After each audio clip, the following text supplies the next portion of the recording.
Greetings. Welcome to Chapter 4 with Time Rider. It's a cold and blustery night tonight in Minneapolis, Minnesota, USA, and it's a perfect night for working on die-cast. But before I did, I thought I'd point out a couple of tips that I've discovered in my short history of making die-cast cars. I broke a bit the other day and put a hole in my knuckle, which you can see in this photo, and I decided to go out and invest in a little bit better drill bit. You'll notice it has kind of a ferrule on it that helps hold it a little steadier in the chuck of the drill. And it was a little more expensive than the tap and drill bit kit that I had been buying on Amazon. And tonight I'm going to try it for the first time. Another thing that I thought of was I usually have more than one project going at a time, so I went to the dollar store and bought these little tubs. And I use them to store each project in its own little tub. That way I keep everything straight and it doesn't get overspray on it or anything like that. They were a buck well spent. Today I'm going to work on the Matchbox 75B Ferrari Berlinetta. This is a 1962 250 GT. Eric Clapton and Steve McQueen owned one. They came basically in two colors, red and green.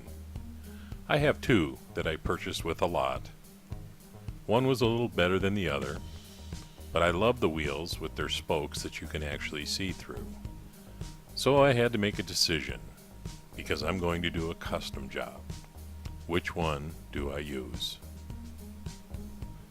Well, I made a selection, and actually I picked the one with the smaller piece of paint missing. I liked the wheels a little better. It's in pretty good shape.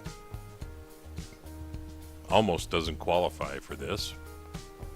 Clearly it was somebody's number 11. The other one has number 8 on the bottom. But I figured for what I was going to do, this one would serve its purpose. I wanted to do something a little different without getting too extreme, so I started looking at photos on the internet, and I found that it came in black. One of the bad things about black, of course, is it shows everything, but it doesn't matter. I drilled out the posts and started my process of making a custom Ferrari.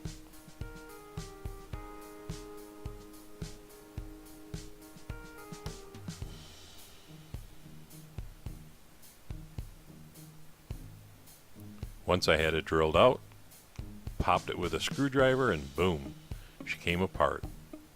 Nothing appeared to be broken on the inside, which I was really happy for.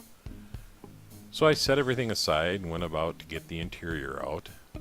There was still a little bit of a burr on that back post, so I took my trusty snap-on side cutters and I kind of persuaded it a little bit and got the interior out. Then I carefully had to drill out the post on the roof without going through the roof to get the window glass out.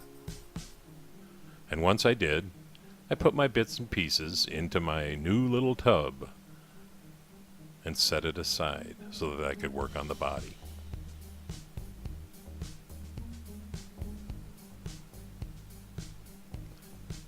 Now that I had it down to the body with no chassis, I drilled out my holes so that I could use screws to put it back together, because that's what we all do. And my new drill bit worked just fine.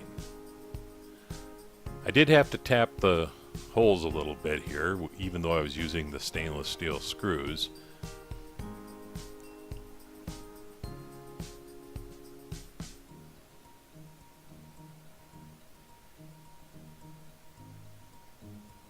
But once I did, they threaded right in, and I was ready to go.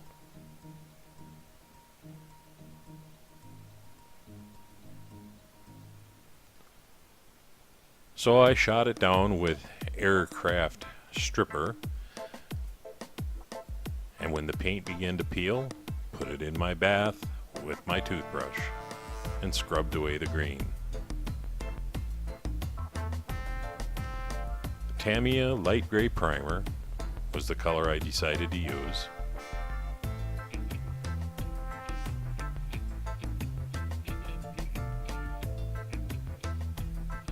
Then I decided to make the interior look like leather.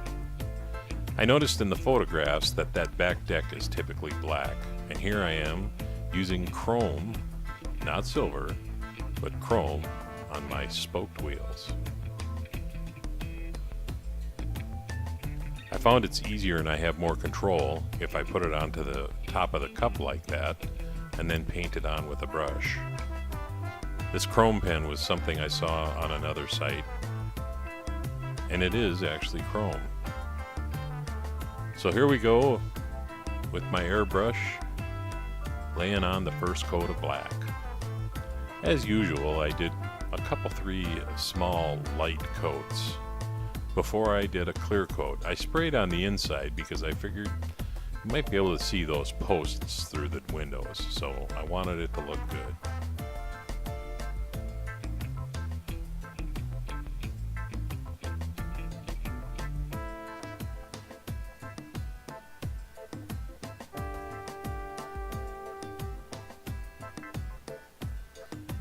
Once I had it painted and clear coated, I set about to add a little detail.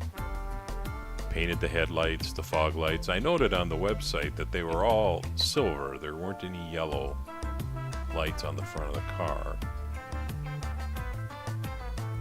Now with my new leather interior, I set about to assemble it, but decided at the last minute that I wanted to paint the trailer hitch silver.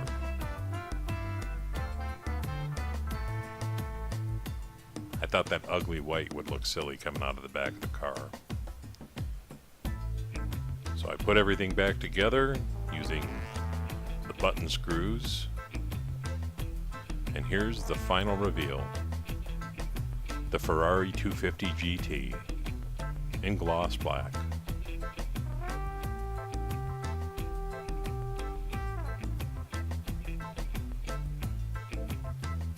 This is Time Rider at Chapter 4.